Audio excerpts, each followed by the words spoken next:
Welcome to this very special edition of the KJ Masterclass Live, the show which ensures that you profit from your time spent here with experts, either through their insights, information, or simply learning from them. And today we have Sally Nellson. She is a social impact storyteller and award winning documentary filmmaker, and she connects people with the humanity of K-12 education through documentary films. And today is World Teachers Day, so it's nice to talk to one who talks about so much about teachers. Welcome to the show, Sally. Thank you so much. I'm so excited to talk to you. You are welcome to the show. You are welcome to India in this online form, Sally.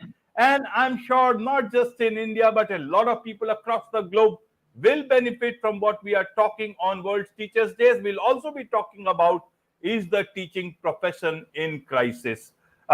So there is much, almost like globally, I see this question about, the teaching profession. And that is why it is imperative that we talk about this particular thing on this special day, World Teachers Day. But my first question to you, Sally, is to understand, why do you talk so much about teachers as a documentary filmmaker? How did you get into talking about teaching? So about 10 years ago, we were asked to work on a project to try to change the narrative about public schools in Nebraska. And the way that we decided to do that was to go across the state, which is about 8 hours from one side to the other, and go into schools and find out what's happening and be able to share stories about great things happening in public schools. And along the way, what I saw personally were the challenges that educators faced. And so I asked if we could maybe start doing some films that looked at the impact of poverty, mental health, all these other issues that keep kids from actually being able to be fully engaged in school. And throughout those 11 years, what I saw were incredible teachers who were so dedicated and gave everything that they had to their students. And when you find out now how things are for them, and I don't think they've always been great, but certainly when I was growing up, it was probably much easier to do the job. Now it's 24 hours a day. Right. So, Sally, I want to understand from you. You talk about storytelling, and you talk about the stories of teachers. So, how do you use your communication tools to highlight the issues faced by educators who actually build careers for so many people, including those who are deciding about their profession itself? Well, can I flip it on you and kind of demonstrate what that feels like? So, Yeah, sure. AJ, can you tell me about an educator in your life that had an impact on who you are today? Right. I come from a remote corner, eastern corner of my country, India, and so that's very 1,000 kilometers away from there. So I studied there in a school, and I would say there were several teachers who impacted. It's a small town, very nice town, by the river Ganges. So people are generally very nice, and the teachers, most of them were very nice. So I would say several teachers were there, Mr. M.K. Biswas, Mr. P.K. Biswas, uh, history teacher, maths teacher. I was not so great in math, but they always took that, effort to ensure that, at least I am able to understand things which I am not able to. So I would not say one teacher, but several teachers at the same time. That's what I can remember about. Well, thank you for sharing that. What I find over and over again, I've asked this question hundreds of times. You ask people, and this is what they do. Oh, yeah, I remember Mrs. Johnson from 3rd grade. And I'll say, do you want to tell me a story? And next thing you know, they've shared the whole thing. Often they get emotional, and you think they're done. And then it's and 20 minutes later, they have poured their hearts out. And I'll say to them at the end, so tell me, how did that make you feel? to share that. And they say, really grateful. And then I ask, have you ever been able to tell that teacher how they made you feel and what they've meant to you? And sometimes, depending on the age of the person, they'll say, oh, they've already passed, or yes, I've reached out to them. But I notice that when, especially if you're in a group of people and you go around the table and you ask, kind of the energy in the whole room changes, because people are starting to reflect on their own personal experiences. And when we get to talk about ourselves, we like that. So when we can share that personal experience and feel that again, then I think the whole collective consciousness becomes about, oh, teachers aren't bad, teachers are great, and maybe I should do what I can to try to support them.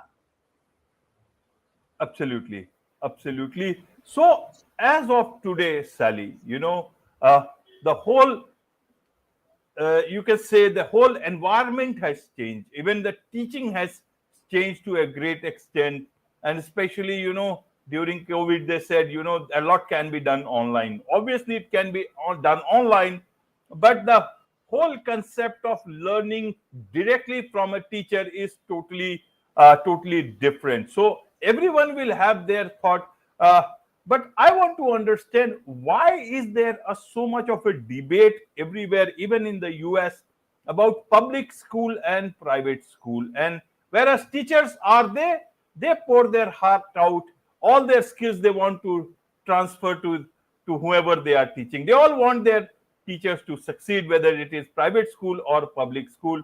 Why is it that there is so much of difference into seeing to those things? Also, even if there is the systems are different, how do they why do they make so much of difference even amongst teachers? That, okay, teachers are doing their best. I want to understand this particular concept from you. Maybe my question is not very clear, but the effort is to understand, why do we tend to bring so much of difference between public school, private school, public teachers, public school teachers, private school teachers? So I don't know that it has anything to do with the teachers themselves. I think that it is politics, and it's religion, and it's power, and it's money. I mean, I wish that I understood, because it doesn't make any sense at all. My children actually go to Catholic school, and it's a choice that we made as a family because my husband is Catholic and that's his background. And I think the education that they get is as good, or it's on par with what they would get in our public schools. It's just a different environment. Many teachers who are teaching in their school have also taught in public school, and vice versa. So I think what you're asking me is, why in the US is there so much talk about why public schools are so bad and why everything needs to be a charter school or a public school or a private school?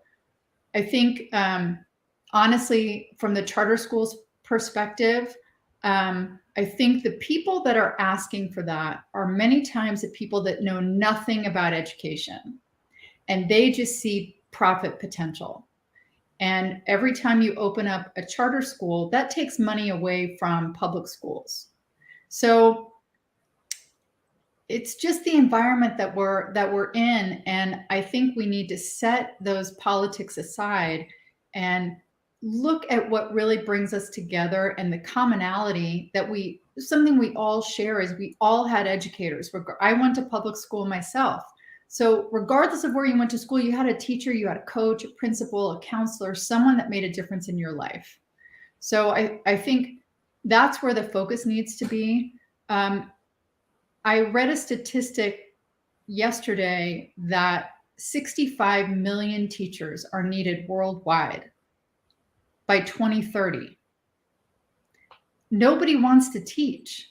In the United States, in 2 years, we will only be able to meet 60% of what's needed for teachers, the quantity of teachers. So I think you asked earlier about stories and why stories are important and why I choose that as my method. I'm on TikTok all the time, and I have the benefit of being able to see teacher TikTok. Anyone can see it, but on my For You page, it's teachers, teachers, teachers. If you could stop for a second and hear their stories, that's what creates change. That's what it hits you in the heart. There's a woman who's a kindergarten teacher in Detroit. She was on a few weeks ago and said they were supposed to have 4 kindergarten teachers. Last year, they'd had 4 kindergarten teachers. They couldn't fill the 4th spot. So they had 3. The day before school started, teacher number 3 said, not doing it. So they were left with 2 teachers. One had 38 kids and the other had 36. And no assistants at all. In Nebraska, I think the max for a kindergarten class might be 20, and they all have paraeducators with them. So tell me, how much education do you think is actually happening in a class with 38 kids? And these are not kids who come from privilege. These are not kids who just sit in a row and do exactly what they're kindergartners. Many of them, so I had a call with her last night. Many of them can't recognize their name. They don't know letters or colors or numbers. Some of them are nonverbal. And so you're trying to corral 38 kids, and she loves them all so much. But how much longer do you think she's going to be able to hang in there without any kind of support? Right, right. And why is there not much support from the administration, whatever, whichever administration it is? And secondly, I want to understand about misconceptions about public schools and as well as teachers. Let's look at it from that point of view also. So there are lots of issues with public schools. I think where most people go with that conversation is about funding, but there are 2 sides of that conversation. One is you could always use more funding, right?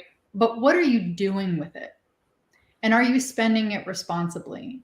And all these, there's like a new curriculum every year. There's a new, oh, here's how we should teach reading, or here's how we should teach math. And there are stacks and stacks of books and programs sitting over here that aren't being used anymore because they're on to the next thing. Hundreds of millions of dollars are, and I'm not saying that those things aren't valid, but I think that there is a tremendous amount of waste when what you need to be investing in is the human resource and supporting those teachers. So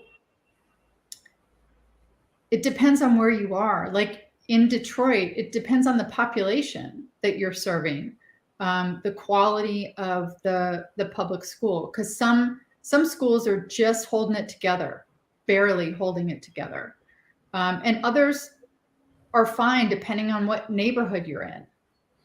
I think the misconception about teachers are there's several. They get summers off. No, they don't. How many weeks of vacation do many executives get, or even mid-level people? You get 2 to 4 weeks. Teachers get no time off except Christmas break. They're working in the evenings, and even if they're done in June, they're back in August. So it's not like they get tons of vacation. So that's one thing. The other thing is people think that they come in at half an hour before school starts and they leave a half an hour after school's over. They go home and they hang out with their families and they do the things that all of us do. No, they don't. They go home and they grade papers and they're now parents are calling them. They're texting with parents. They're texting with students. It's insane. And they have nothing left for their own families. So I really think that the general public across the globe has very little understanding of what it means to be a teacher right now and the pressures that are on them. And in many cases, all the barriers that are there before they can even start teaching the basics of reading, writing, and math. And I think people don't care. I mean, that's the thing about at least in the US, we say we care about kids. I don't see it. There's no universal pre-K. We're always looking at how can we cut instead of supporting. And we need to realize these are your future employees. And if you don't give them a good, solid foundation, you're going to be complaining in 10, 15, 20 years that you can't find anyone to take whatever job it is because no one's qualified for it. Sorry, I get very passionate about this, and I get frustrated.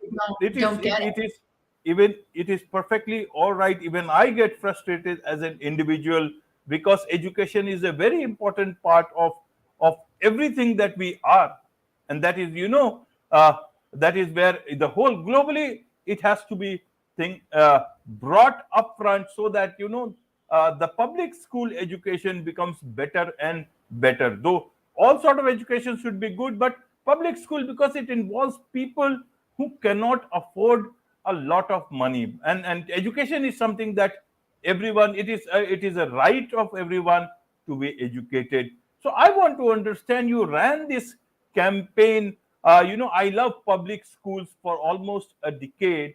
So how much did it actually educate people? What are the areas still left? Because there seems to be quite some good amount of gap, especially in a country like US. I thought that there everyone is so active, everybody wants to achieve things quicker, faster, much more efficiently, less bureaucracy. Why is it that there is a bit of a gap in spite of doing much around it? So I think there is I read a book a number of years ago called The Culture Code, and they talked about the US culture being like the teenagers. Don't necessarily learn from the wisdom of our parents, are always making mistakes. We want everything right now and always want to find the shortcut. And in terms of the success that we had in Nebraska, which was great success, we were able to, they did a 2-year study on our impact, the last 2 years that I was working on the campaign. And what they found is we had created what we call political readiness. So while we were not political, we had these t-shirts. I love public schools. I should have grabbed one for you. And you couldn't go into a store without seeing someone in Nebraska wearing an I Heart Public Schools t-shirt. And people would engage in conversation with them. They always start with, "Are you a teacher?" And most of those conversations were positive. When you see people in airports, it's this exciting thing that people are willing to own that affiliation with public schools and engage in conversation about it. So that was number one. When they had tried for, 20 years to bring school choice to Nebraska. So vouchers and tax credits and charter schools, with no success. Certainly not the 10 years that we were there, as part of a very strong ecosystem in Nebraska. A few people they interviewed who were people who opposed public education and put a lot of money into lobbying said, one organization said we were frustratingly effective, and the other organization pulled all their money out of Nebraska in terms of fighting public schools because we were stronger. So I think even people in schools, we did a series on mental health, and there were people in privileged schools who learned about what was happening in other schools. There are teachers that were learning more. So I had friends call me after they saw some of our stuff on public television. All I ever want someone to do at the end of a happy story, an intense story, is to say, "Oh my gosh, I had no idea." And the bonus would be if they thought, "How can I help?"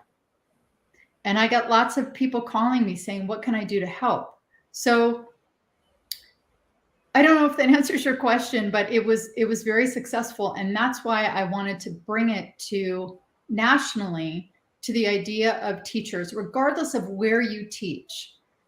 Since everyone had a teacher, what can I do to try to help elevate the profession? And you said that you're frustrated with the education and all the issues with it. Everyone is, and it feels too big. So we all just go, well, there's nothing I can do about it. Let's just hope that our policymakers can solve it. Well, there is something you can do.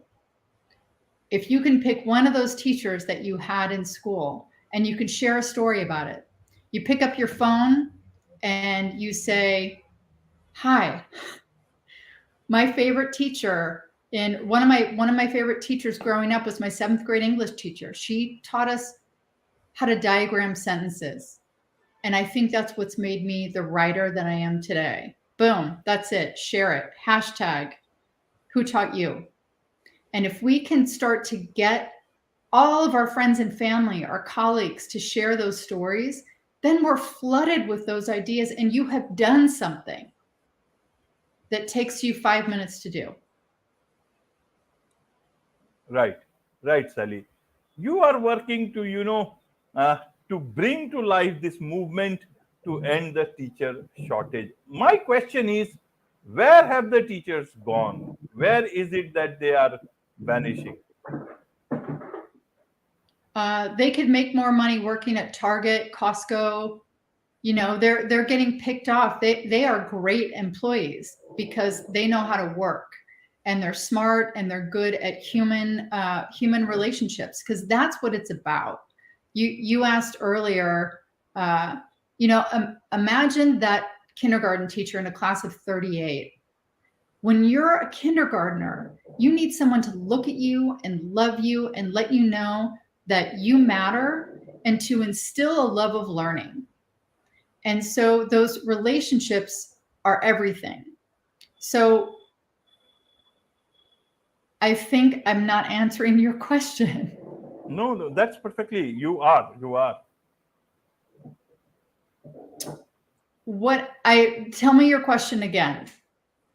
Yeah, Because I I just rambled. wanted. Yeah. You said that I asked about where are the teachers going, because they are working. You said they are working at Target. They can earn more money, and then you are adding a point to that. Well, and Target is actually their second job, because most teachers here in the U.S., especially if you aren't married or don't have a partner, you can't make it on your teacher's salary. So they can go anywhere. They can get any corporate job and make more than what they're making, and have, in most cases, far less stress, and can be more present for their families. So I think that's what many of them are doing, is they're just leaving the field entirely, to find something where they can have more. They may not have as much fulfillment that they get with children, but they definitely have more peace and more money in their pockets, which is what they deserve. Absolutely, quite understandable. But I want to understand: is it the way things have evolved, or is there a sinister motive by some people or vested interests who want to uh, remove this public school education, and so that everything becomes privatized, and then it works better for some of the people who would make a lot of money. How does this work? Maybe not in 1 day, 2 days, maybe 5 years, 10 years, but this is what people are looking at. I think, well, a few things. Number one, I don't think many people realize that education is foundational to democracy. And there are certain people in politics that would prefer that we be less educated. Because if we are less educated, then we are more apt to be able to be controlled. So less information, less education, you just go along with whatever your leaders say. That is the evil, sinister side of it, is let's dumb down our society so that politicians, business people have more control. Then it is just the continuation of I want more, I want more, I want more. And if I have more, you get less. So there is this lack of care for our friends and neighbors. It is so we just care about ourselves. And that is the society that we live in, sadly.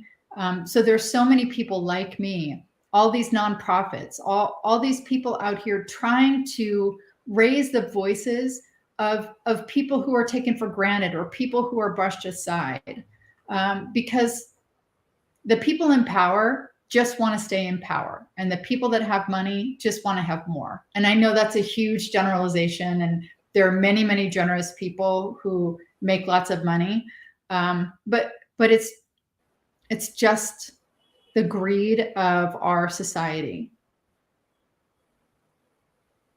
Right.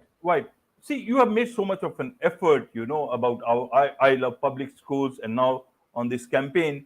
So how does the future look like for both public schools as well as for teachers? Though teaching is going through a lot of change with the artificial intelligence. Now they are saying, we will come to you on your desktops, everything will be done. You can, at the same time, in India, I see that people who are saying that, okay, you can only learn through online, also are going through, the online teaching system has gone offline also, because they know that when you go to a class, when you actually sit in front with your friends and all, and then you learn something from the teacher in person, it's a whole new thing. So help us understand, where do you see this all going? You have worked so hard for this, you are still working so hard for this. I'm sure all this will not go in vain. Millions of people are working towards making it all very human, making it all like very normal, very natural,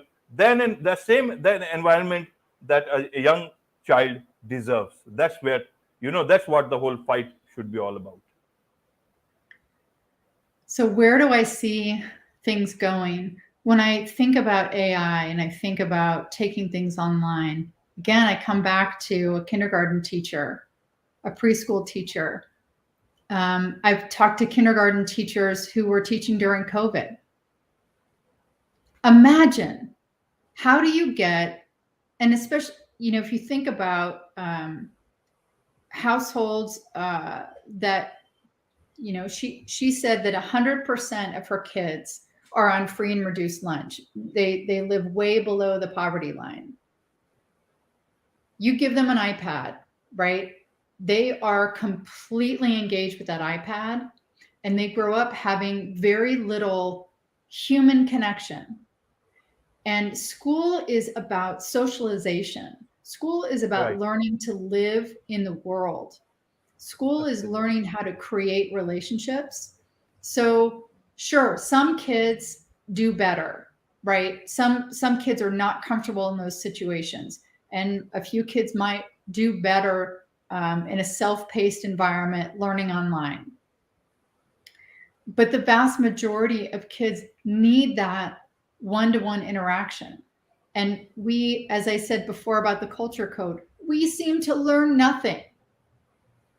We look at what happened with COVID.